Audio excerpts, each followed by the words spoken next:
Fala, galerinha! Beleza? Eu sou Marcelo Bolinha e estou resolvendo exercícios de campo magnético gerado pela corrente. Eu vou fazer agora a seguinte questão. Uma corrente elétrica de intensidade I em um fio retilíneo de comprimento praticamente infinito gera em um ponto P um campo magnético B, sendo R a distância de P ao fio. Mostre que o módulo de B é proporcional à razão I por R. Então, para a gente resolver essa questão, é interessante a gente relembrar alguns conceitos.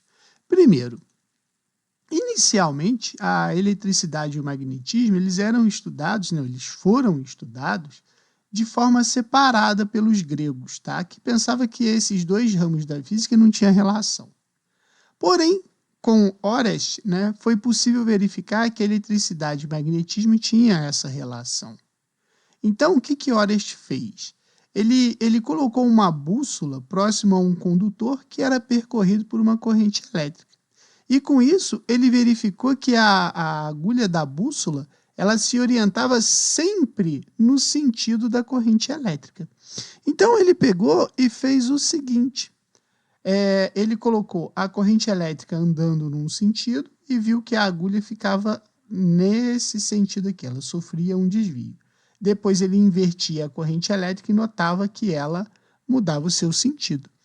Então, ele pegou e disse o seguinte, que a corrente elétrica ela vai produzir um campo magnético que vai ser proporcional à intensidade da corrente elétrica. Ou seja, quanto maior a intensidade da corrente elétrica que percorre o fio, maior vai ser o campo magnético produzido em sua volta.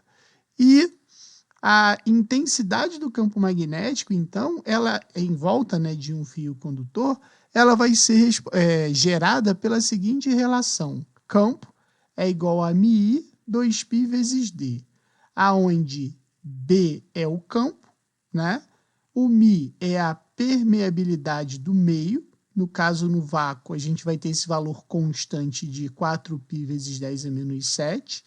E D vai ser a distância do centro do condutor ao ponto que a gente está estudando o campo magnético, beleza? Então, o que essa questão está falando? Ele quer que a gente encontre essa relação entre o campo e a razão I por R. Então, a gente pode dizer o seguinte, que na razão BI por R, a gente pode dizer o seguinte, que quanto maior a distância, menor o campo. Ou, quanto maior o I, maior o campo. Então, essa é a relação que a gente tem, beleza?